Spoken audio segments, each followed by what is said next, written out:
اب یہ نوٹ کر لیجئے، ہدایت و ضلالت اس دنیا میں جو مختلف حالتیں انسان پر طاری ہوتی ہیں، یا نعمتوں کی بارش ہو رہی ہے، یا تنگی ہے، فقر ہے، احتیاج ہے، دنیاوی حیثیت ہے، وجاہت ہے، یا دنیا میں گمنامی ہے، کسنوی پرست کے بھیا کس تھی، کوئی آپ کا حال ہی نہیں پوچھ رہا کہ تم ہو کون، تمہارے منہ میں کتنے دانت ہیں، یا یہ کہ دنیا میں اقتدار کی کسی مسند پر انسان بیٹھا ہے، یا یہ کہ کوئی اس کے ہاتھ میں اختیار نہیں۔ یہ تمام جو حالات انسان پر طاری ہوتے ہیں، ان کے جواب میں جو طرز عمل فکری اعتبار سے اور عملاً انسان اختیار کرتا ہے، اس کے 4 درجے ہیں۔ پہلا درجہ ہے انتہائی گمراہی، ضل ضلالا بعیدا۔ وہ کیا ہے؟ اگر عزت ہوئی، نعمتیں ملی، فلاں دیوی یا دیوتا کی نگاہ کرم ہے، اس کی کرپا سے یہ ہو گیا، اور اگر کوئی تکلیف آ گئی، مصیبت آ گئی، معلوم ہوتا ہے کہ فلاں دیوی یا دیوتا ہم سے ناراض ہو گیا، یہ کالی دیوی کی طرف سے کوئی مصیبت آ گئی ہے، یا یہ کہ یہ لکشمی دیوی کی نگاہ کرم ہے کہ ہمیں دولت مل گئی ہے۔ یہ تو ہے شرک۔ شرک ہونے کے اعتبار سے یہ ہے ضل ضلالا بعیدا، انتہائی پستی۔ اس پستی سے اوپر آئیں گے تو توحید کی پہلی منزل ہے۔ عزت دی اللہ نے دی، اگر کوئی تنگی آ گئی، فقر، تکلیف، کوئی ذلت، رسوائی، یہ بھی اللہ کی طرف سے۔ ایک اعتبار سے تو انسان ہدایت پر آ گیا، بڑی گہرائی تھی اس گندگی کی اور اس خباثت کی جو شرک جس کا نام ہے، اس سے انسان نکل آیا، نجاست سے۔ توحید تو ہے، لیکن ابھی اس میں اس کی گمراہی کا ایک ایلیمنٹ شامل ہے، اور یہ گمراہی سے جب تک آگے نہیں آئے گا، اوپر نہیں ابھرے گا، اس کا طرز عمل کیا ہوگا کہ ذرا کچھ مل گیا، عزت مل گئی، پھولے نہیں سما رہے، اب زمین پر قدم نہیں ٹک رہے، گردن اکڑ رہی، کہیں محرومی ہو گئی، کوئی تکلیف آ گئی، کوئی مشقت، فقر آ گیا، اب بجھ کر رہ گئے۔ ان دونوں کیفیات میں انسان کا پینڈولم جو ہے وہ ایکسٹریم کو جائے گا۔ یہ کب ہوگا؟ جبکہ انسان یہ سمجھتا ہے کہ اس دنیا میں جو دولت مل گئی یا عزت مل گئی تو یہ گویا کہ بڑی کوئی قابل فخر شے ہے، اور اگر یہاں پر کوئی تکلیف آ گئی، کوئی مصیبت آ گئی، فقر و فاقہ آ گیا تو یہ گویا کہ بہت ہی اہانت آمیز شے ہے۔ اگر یہ انسان سمجھے گا تو طرز عمل وہ نکلے گا نتیجے کے طور پر جو میں بیان کر چکا ہوں، یہ گمراہی ہے۔ اس گمراہی سے نکلیں گے تو آپ کس مقام پر آئے؟ دوسری منزل ہدایت کی کیا ہے؟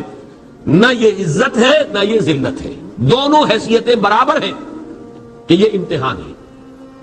اسی لیے ان دونوں آیتوں میں ایک لفظ قدر مشترک ہے، اذا مبتلاہ، فاما الانسان اذا مبتلاہ ربہ فاکرمہ ونعمہ۔ یہ بھی ایک ابتلا ہے، آزما رہا ہے اللہ، کبھی وہ دے کر آزماتا ہے، کبھی چھین کر آزماتا ہے، کبھی فقر و فاقہ سے آزماتا ہے، کبھی وہ کثرت دولت اور کثرت مال سے آزماتا ہے، کبھی وہ صحت دے کر آزماتا ہے کہ یہ قوت اور توانائی اور صحت جو میں نے دی ہے یہ اس میں کیا کرتا ہے، کبھی وہ مرض کے ذریعے سے آزماتا ہے کہ صبر کرتا ہے کہ نہیں کرتا۔ ہمارے لیے شکوہ اور شکایت تو اس کی زبان پر نہیں آ جاتی، نالا اور شیون تو نہیں آ جاتا، تکلیف جھیلتا ہے کہ نہیں جھیلتا، اس میں تحمل ہے کہ نہیں ہے، تو صبر کرتا ہے یا شکر کرتا ہے۔ یہ دونوں کیفیات در حقیقت اس اعتبار سے مساوی ہے، یہ بھی امتحان، یہ بھی امتحان۔ یہ حقیقت جب سامنے ہوگی، اب وہ پینڈولم جو ہے وہ بہت کم ہو جائے گا، یعنی انسان میں طبعی طور پر تو ایک اثر ہوتا ہے غیر اختیاری، کسی چیونٹی نے کاٹا آپ کے پاؤں پر، آپ اپنا پاؤں ہٹا لیں گے، اس میں کوئی ارادہ نہیں، یہ ریفلیکس ایکشن ہے، غیر اختیاری فعل۔ اس حد تک تو انسان ضرور متاثر ہوتا ہے، اس سے تو کوئی انسان جو ہے وہ بلند تر نہیں ہو سکتا۔ حضرت ابراہیم رضی اللہ تعالیٰ عنہ، حضور کے وہ نومولود فرزند، انتقال جب ہو رہا تھا آپ کی آنکھوں میں آنسو آ گئے۔ اب یہ طبعی اثر ہے، ایک فعل ہے، انفعالی کیفیت ہے جو بالکل طبعی ہے، لیکن یہ نہیں کہ اس کی وجہ سے انسان کی زبان پر کوئی شکوہ آ جائے، کوئی شکایت آ جائے، یہ نہیں ہوگا، یہ ایمان کے منافی ہے۔ اسی طریقے سے اگر کوئی خوشی ہوئی ہے تو چہرے کے اوپر ایک نکھار آ جائے گا، تبسم آ جائے گا، اس سے زائد نہیں۔ اس حد تک تو یوں سمجھیے کہ انسان کا طبعی تقاضا ہے۔ اس سے زیادہ یہ پینڈولم اگر سوئنگ کر رہا ہے تو گویا کہ اس حقیقت سے انسان محجوب ہے کہ یہ بھی امتحان ہے، یہ بھی امتحان ہے، جو ہم سورہ حدید میں پڑھ چکے ہیں۔ ما اصاب من مصیبت فی الارض ولا فی انفسکم الا فی کتاب من قبل ان نبراها ان ذلک علی اللہ یسیر لکی لا تعصوا علی ما فاتکم ولا تفرحوا بما آتاکم۔ اللہ تمہیں کچھ دے تو اتراؤ مت، اللہ تم سے کچھ چھین لے تو اس کے اوپر افسوس مت کرو۔ یہ نتیجہ ایمان کا نکلنا چاہیے۔ اگر تمہیں ایمان ہے اللہ پر، اگر تمہیں یقین ہے کہ جو کچھ ہوا ہے اللہ کے اذن کے بغیر نہیں ہوا، اگر تمہیں یقین ہے کہ اللہ نے جو میرے لیے طے کیا ہے اس میں میرے لیے خیر ہی ہے، چاہے فی الحال فی الوقت فوری طور پر مجھے ناگوار محسوس ہو رہی ہے بات، لیکن یقیناً میرے لیے اس میں خیر ہے میرے رب کی طرف سے، کہ ہر چساقی ماریخ عین الطاف۔ ہم تو شارٹ سائٹڈ ہیں، ہم دیکھ نہیں سکتے کسی شے کو، ہم اس کے ظاہر کو دیکھ کر گھبرا اٹھتے ہیں کہ یہ تو تکلیف آ گئی، کیا پتا اسی کے پردے میں اللہ کی رحمت آ رہی ہے۔ میں نے وہ رئیس امروہوی کے اشعار آپ کو کئی دفعہ سنائے ہیں۔ وہ وقت آیا کہ ہم کو قدرت ہماری سعی و عمل کا پھل دے، بتا رہی ہے یہ ظلمت شب کہ صبح نزدیک آ رہی ہے۔ ابھی ہے کچھ امتحان باقی، فلاکتوں کے نشان باقی، قدم نہ پیچھے ہٹے کہ قسمت ابھی ہمیں آزما رہی ہے۔ رئیس اہل نظر سے کہہ دو کہ آزمائش سے جی نہ ہارے، جسے سمجھتے ہو آزمائش وہی تو بگڑی بنا رہی ہے۔ اسی آزمائش سے تو بگڑی بنے گی، اسی سے تو تمہارا خیر جو ہے اجاگر ہوگا، سامنے آئے گا، پتہ چلے گا who's who, what is what۔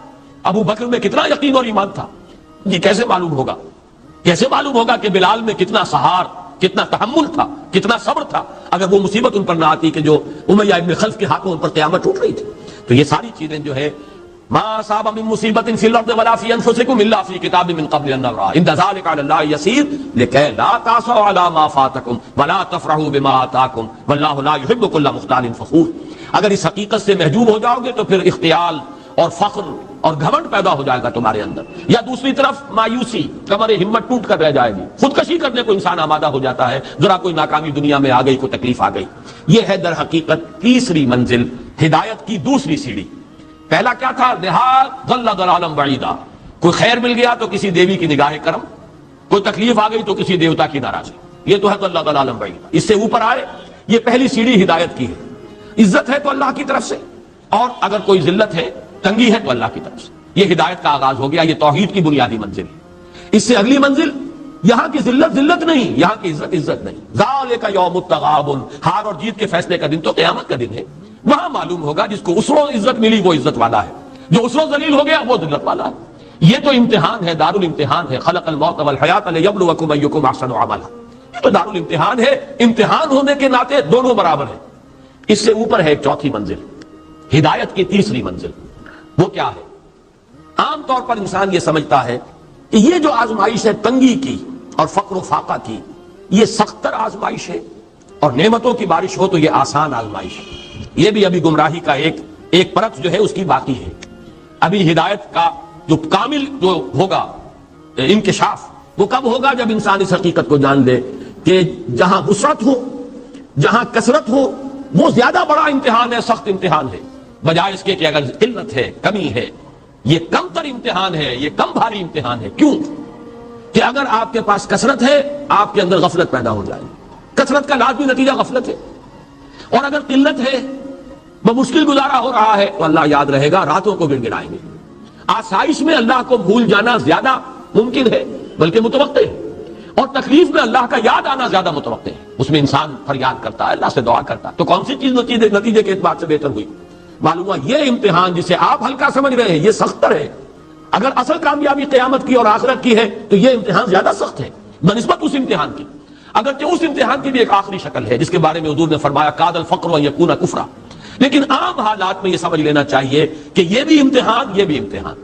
لیکن اگر تنگی ہے، اس کے لیے بھی حدیث بڑی پیاری ہے، حضور نے فرمایا ما قل و کفا خیر مما کثر و الہا، اگر کم ہو لیکن کفایت کر جائے، ضرورت پوری ہو گئی، پیٹ کو جتنا درکار تھا جسم اور جان کا رشتہ برقرار رکھنے کے لیے اتنا مل گیا، نہیں کوئی کئی کورسز کے ڈنر کھائے ہیں، نہیں کوئی اس کے اندر جو ہے لذت ہے، لیکن یہ کہ بنیادی ضرورت پوری ہو گئی، کسی کے سامنے ہاتھ نہیں پھیلانا پڑا، کسی کے سامنے عزت نفس کو ہتھیلی پر رکھ کر پیش نہیں کرنا پڑا۔ ما اللہ و کفا، جو کم ہے لیکن کافی ہے، خیر وہ کہیں بہتر ہے اس سے، مما کثر والہا، جو ہو تو بہت لیکن اس سے غفلت طاری ہوتا۔ الہاکم التکاثر، یہ تکاثر تو انسان کو غفلت کے اندر مبتلا کر دینے والی شے ہے۔ یہ ہے اصل میں کہ جس کے لیے تاریخی اعتبار سے نوٹ کر لیجئے واقعہ امام احمد ابن حنبل رحمہ اللہ، ان کی تاریخ کا، ان کی زندگی کا یہ واقعہ بہت ہی سبق آموز ہے۔ خلق قرآن کے مسئلے پر جب خلافت بنی عباس کے دوران ان پر تشدد ہو رہا تھا، مارا جا رہا تھا، جیل میں تعذیب، پرسیکیوشن، وہ مار ماری جا رہی تھی جس کے بارے میں آتا ہے کہ اگر ہاتھی کو بھی وہ مار ماری جاتی تو وہ بھی بلبلا اٹھتا۔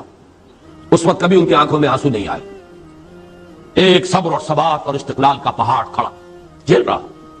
پھر وہ حکومت تبدیل ہو گئی، اب وہ جو خلیفہ وقت ہے وہ خود اس مسئلے میں ان کے ہم خیال ہیں، اب انہیں جیل سے تو نکال دیا گیا۔ اس کے بعد یہ کہ ایک وقت آتا ہے کہ دارالخلافہ سے اشرفیوں کی ایک تھیلی لے کر ایک شخص آتا ہے کہ یہ خلیفہ نے آپ کو ہدیہ بھیجا ہے، نذرانہ ہے، اس پر رو پڑی اور یہ عرض کیا بارگاہ خداوندی میں، پروردگار میں اس آزمائش کے قابل نہیں ہوں، یہ آزمائش کہیں سخت ہے، یہ سنہری آزمائش، وہ پہلی آزمائش، اس کو ریزسٹ کرنا جو ہے، ٹیمپٹیشن کو ریزسٹ کرنا، یہ کہیں مشکل ہے اس پرسیکیوشن اور اس تشدد کو برداشت کرنے سے۔ تو یہ خاص طور پر یہ نمایاں نشان ذہن میں رکھیے۔ تو ان آیات میں کہ جو نہایت اہم ہے یہ دو آیتیں قرآن مجید کی، بظاہر سوال آتا ہے کہ اس میں حرج کی کون سی بات ہے، اللہ تعالیٰ معز ہے، اللہ تعالیٰ مذل ہے. تعز من تشاء وتذل من تشاء بیدک الخیر، یہ سورہ آل عمران میں آیت آئی کہ نہیں آئی؟ لیکن یہ کہ اصل میں یہ 4 درجے ذہن میں رہنے چاہیے. اگر آسانی ہو، عزت ہو، دولت ہو، فراوانی ہو تو کسی دیوی کی نگاہ کرم یا دیوتا کا کرم. تکلیف ہو، مصیبت ہو تو کسی دیوی یا دیوتا کا اظہار غضب، ناراضگی کا مظہر. اس سے اوپر آئے جو عزت دی ہے اللہ نے دی ہے، مجھے اللہ نے باعزت کر دیا دنیا میں، اور یہ ذلت اللہ نے مجھے ذلیل کر دیا، اس کے اعتبار سے یہ ہدایت ہے، توحید تو آ گئی. لیکن ابھی گمراہی کا ایک ایلیمنٹ شامل ہے. وہ گمراہی کیا ہے کہ نہ یہاں کی عزت ہے، نہ یہاں کی ذلت ہے. وہ جو بھی سردی گرمی اور نرمی سختی، ان تمام کو جو ہے وہ برابر رکھو کہ دونوں جو ہے یہ آزمائش کی کیفیتیں برابر ہیں. یہ ہو گئی گویا کہ اس سے ایک درجہ بلند. ابھی اگر ذہن میں آپ کے یہ ہے کہ یہ فراوانی اور دنیا میں نعمتوں کی بارش اگر ہو رہی ہو تو اس کو سمجھنا کہ یہ ہلکی آزمائش ہے، اور اگر فقر و فاقہ ہو، تنگی ہو، گمنامی ہو، اور دنیا کے میں کوئی حیثیت اور اہمیت حاصل نہ ہو تو یہ گویا کہ زیادہ سخت امتحان ہے. تو ابھی گویا کہ گمراہی کا ایک ایلیمنٹ موجود ہے. حقیقت منکشف ہوگی جبکہ یہ بات واضح ہو جائے کہ یہ امتحان جو ہے نعمتوں والا امتحان یہ سخت تر ہے، اور فقر اور احتیاج والا امتحان یہ نسبتاً آسان ہے. اس میں اللہ کی طرف رجوع کی توقع زیادہ ہے، اس میں غفلت کا اندیشہ زیادہ ہے.